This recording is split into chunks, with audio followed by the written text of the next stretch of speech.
আজকে আপনি এমন জায়গায় আছেন জনসম্মুখে আর আসার ক্ষমতা নেই। সে মানুষগুলো কই? আজকে আসেন তো, এই যে মাইক ছেড়ে দিলাম, নেন, কেড়ে নিন। দ্বিতীয় যেটা দেখলাম, দিনের ভোট রাতেই হয়ে গেল, নির্বাচন হলো কখন? শহীদ মরহুম মাওলানা মতিয়ার রহমান নিজামী রহমতুল্লাহ আলাইহি, আল্লাহ তার কবরটাকে জান্নাতুল ফেরদাউস বানিয়ে দেন। এই পাবনা দারুল আমান ট্রাস্টে যিনি কথা বলতেন, আন্তর্জাতিক খ্যাতি সম্পন্ন মুফাসসিরে কোরআন শহীদ আল্লামা দেলাওয়ার হোসাইন সাইদি রহমতুল্লাহ আলাইহি। আমি একটা দিন পেয়েছিলাম জেলখানার ভেতরে মাত্র 10 মিনিটের জন্য। আমাকে 8-10টা নসিহত করেছিলেন, আমার মনে আছে এখনো। আপনাদের জন্য আমি সামনে যদি সময় হয় ওগুলো ডেলিভারি দেবো ইনশাআল্লাহ। আল্লাহ তার জীবনের ভালো কাজ যেগুলো কোরআনের সাথে সম্পৃক্ত যেন কবুল করে নেন। মানুষ হিসাবে মানুষগুলোর জীবনে অন্যায় ছিল, এটা আমরা স্বীকার করি। মানুষ বলতেই ভুল আছে, সুতরাং যাদের নাম নিলাম এই মানুষগুলোকে আল্লাহ যেন তার গাফফার নামের খাতিরে সত্যি মাফ করে দেন, বলেন আমিন। সম্মানিত মা বোনেরা, আমরা মনে হয় কোন জায়গায় আছেন আমি জানি না, সেখানে আছেন, আপনাদের জায়গা হচ্ছে না। আপনারা একটু সামনের দিকে যদি জায়গা থাকে, 1 হাত জায়গা থাকলেও, 1 বিঘত জায়গা থাকলেও একটু চেপে বসেন। এটা এখন জান্নাতের বাগান হয়ে গেছে। আপনারা যেখানে আছেন আমরা আছি, যদিও এটা কলেজের ময়দান, কিন্তু এটা এখন জান্নাতের বাগান। নবীজি বলেন, দুনিয়ার এই ময়দানে কেউ যদি কাউকে একটু জায়গা করে দেয় বসার, আল্লাহ নিজে জান্নাতের ভেতরে তার জন্য জায়গা করে দেবেন। সুতরাং আপনাদেরকে আমরা আহ্বান জানাচ্ছি, একটু নড়ে চড়ে তাদেরকে একটু বসতে দেন। মঞ্চে বসা ওলামা একরাম, সামনে বসা মুসলমান ভাইরা, পর্দার আড়ালের সম্মানিতা মা এবং বোনেরা, প্রশাসন দেখলাম এসেছে বহু, প্রশাসনের ভাইরা। এখন আর আপনাদের লাগবে না।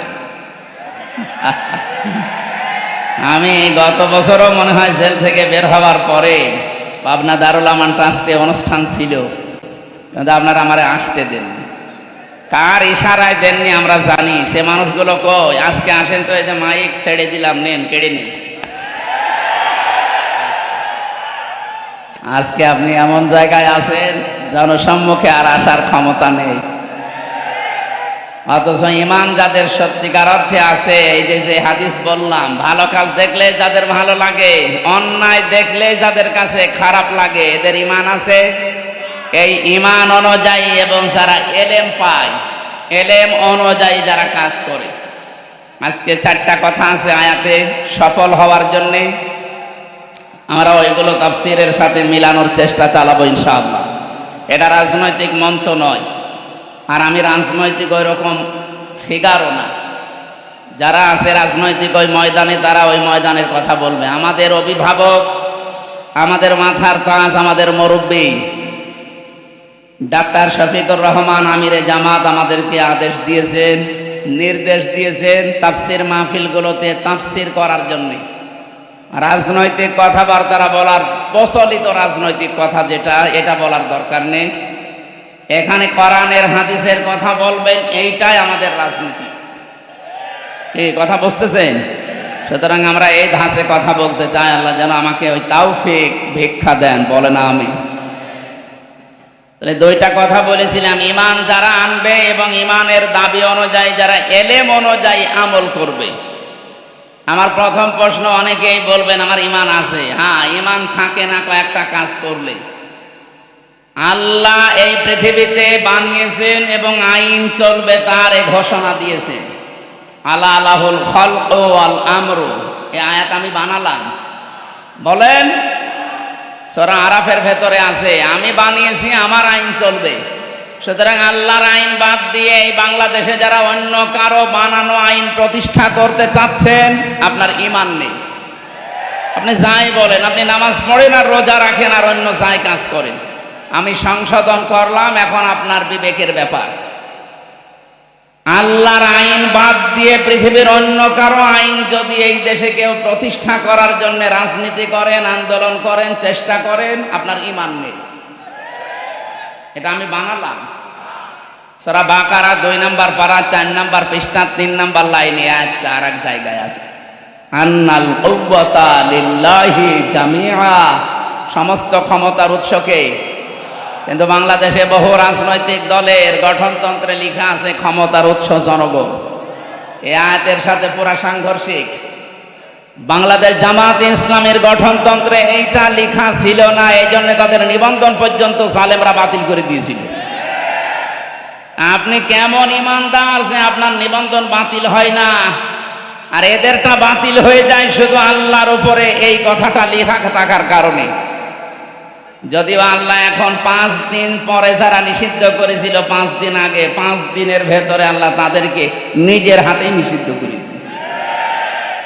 আপনি দেখেন বাস্তবে যাদের নিষিদ্ধ করা হয়েছে ওদেরকে এখন অনেকে বৈধতা দেওয়ার জন্য বিভিন্ন জায়গায় কথা তুলছে। এদেশের অন্তর্বর্তীকালীন সরকার যিনি আছেন তিনি বুঝে শুনেই তাদেরকে নিষিদ্ধ করেছে। এদের নিষিদ্ধ হওয়ার পেছনে 100 কারণ আমার এই মোবাইলে আছে, 100। ওদেরকে বৈধতা দেওয়ার একটা কারণ আপনার কাছে নেই। যারা জাতি বর্ণ ধর্ম কিচ্ছু দেখে না, মানুষ পেলেই কুপিয়ে মারে। এই যে বিশ্বজিৎকে, ও দেখেছিল যে হিন্দু বেটা কিনা। আমার সাথে ওই শাওন ছিল ছেলে, বললাম ভাই আপনি একটা হিন্দুকে ছাড়লেন না? বলছে মাথায় আমাকে এই চিন্তা ঢুকিয়ে দিয়েছে উপরে যারা ছিল যে মেরে ফেলা লাগবে, শিবির পেলেই আমি মারতাম। ও আমারে বারবার বলছিল যে ভাই এখন শিবির মিবির কি, আমি তো মুসলমানই না, আমি ফুল হাতা, আমি হাফ হাতাও না। ফুল হাতা বোঝেন? এটা আমিও বুঝতাম না ওই সময়, ওর মুখ থেকে শুনলাম। আমাদের যিনি জেলার ছিল উনিও ফুল হাতা, দেবদুলাল, নাম শুনেই বোঝা যাচ্ছে যে ছাতা ফুল হাতাই হবে। বলেন তো একটা হিন্দু মানুষ তাকে আপনি শিবির বলে মেরে ফেললেন। এরকম একটা দুইটা না, জাহাঙ্গীরনগর বিশ্ববিদ্যালয়ে 100টা মহিলার ইজ্জত যারা মিষ্টি বিলাতে পারে এরা তারা। এদেরকে আপনি নিষিদ্ধ করার 100 কারণ আমি জানি। বৈধতা দেওয়ার একটা কারণ বলেন তো যে হ্যাঁ এই কারণে তাদের বৈধতা দেওয়া যায়, বলেন। সুতরাং যারা চিন্তা ভাবনা করেছে, আমি চাই মানুষ হত্যার সাথে দেশে যারা জড়িত, বিশেষ করে গণহত্যার সাথে 2006 সালের 28শে অক্টোবর থেকে শুরু করে 24 সালের আগস্টের 5 পর্যন্ত শত হত্যা হয়েছে, এর সাথে যারা জড়িত তাদের নিষিদ্ধ করা লাগবে। মানুষ হত্যাকারী যারা, এরা আল্লাহর কাছে সবচাইতে ঘৃণিত, এরা আল্লাহর অপছন্দনীয় লোক।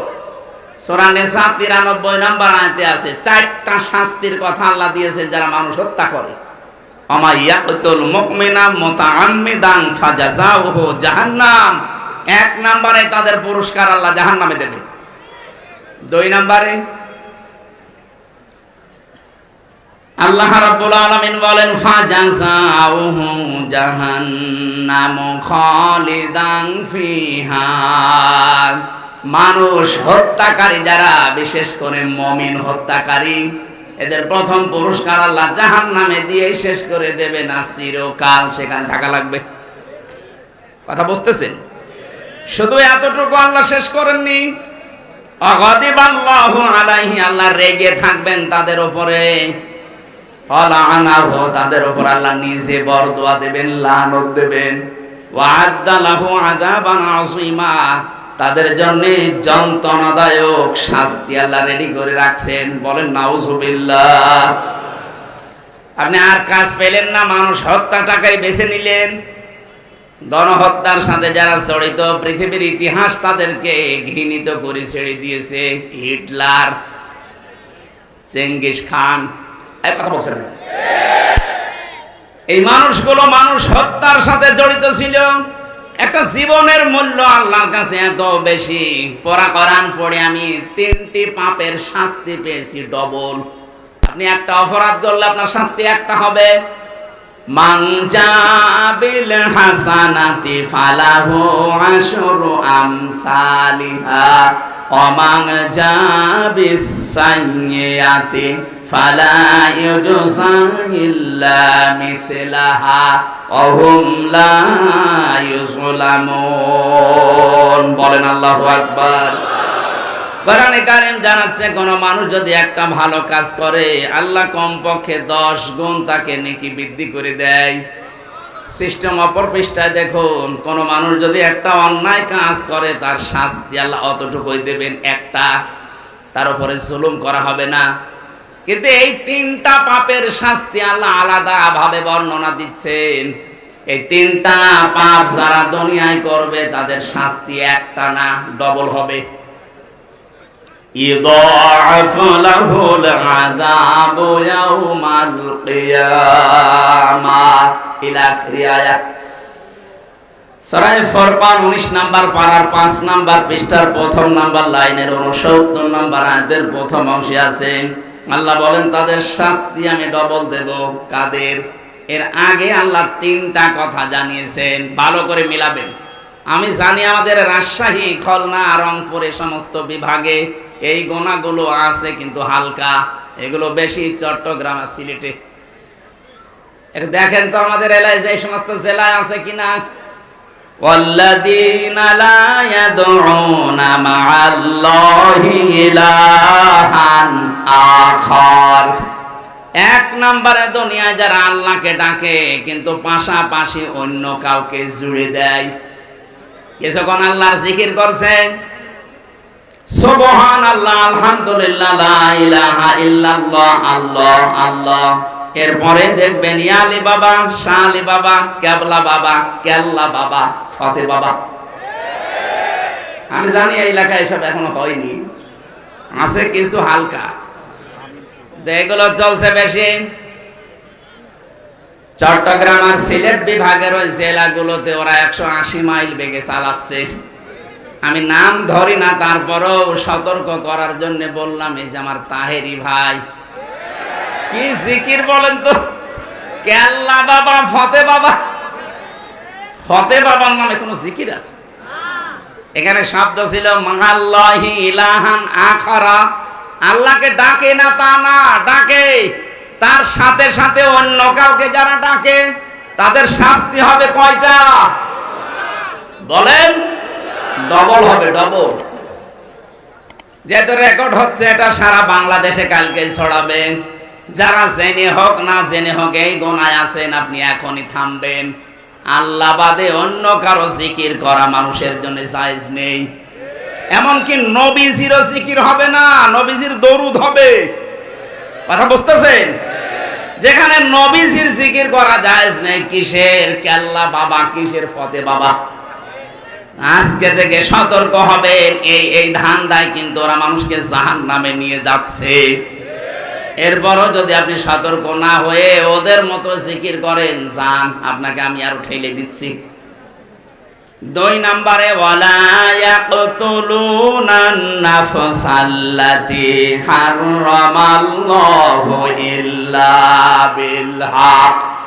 অন্যায়ভাবে যাদেরকে হত্যা করা হয়, 2024 সালের 5 আগস্টের আগ পর্যন্ত যাদেরকে মারা হয়েছে, একটা আদালত কর্তৃক নির্দেশনা ছিল। আপনি কোথায় পেলেন? যেভাবেই হোক আপনি মেরে ফেলেছেন, আর মানুষ হত্যা করার জন্য আপনার শাস্তি হবে। আল্লাহ বলছেন ডবল। কথা বলেন না কেন? আজ এই মানুষগুলো এখনো পর্যন্ত বিশ্বের মোড়লদের স্বীকৃতি পাওয়ার জন্য বিভিন্ন মিথ্যা কথা মানুষকে শোনাচ্ছে। বিশেষ করে 8-10 দিন এটা বেশি চলছে। যারা 2 বোন মিলে পালিয়ে গেছে, ওরা 2 জনই এখন বিশ্বের মানুষকে কথা জানাচ্ছে যে আমরা নির্বাচিত ছিলাম, আমাদেরকে উৎখাত করা হয়েছে। এটা ডাহা মিথ্যা কথা। আপনি যদি এখন কোন ঘোড়াকে জিজ্ঞাসা করেন যে 15.5 বছরে বাংলাদেশে নির্বাচন হয়েছে, ও হাসবে। কথা বললে 15.5 বছরের নির্বাচন হইল কবে?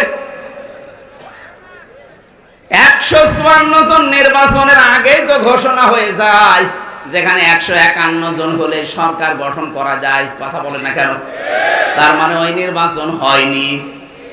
দ্বিতীয় যেটা দেখলাম, দিনের ভোট রাতেই হয়ে গেল, তো নির্বাচন হলো কখন? আর বাকি আমি তো জেলে ছিলাম, আমি জানি না। আমার মনে হয় বাকিটাও এরকম আল্লাহর রাস্তায় গেছে। কথা বলে না? এইরকম ডাহা মিথ্যা কথা একটা হাসি মানুষ বলতে পারে? পারে। ওই রকম হাসি হলে পারে।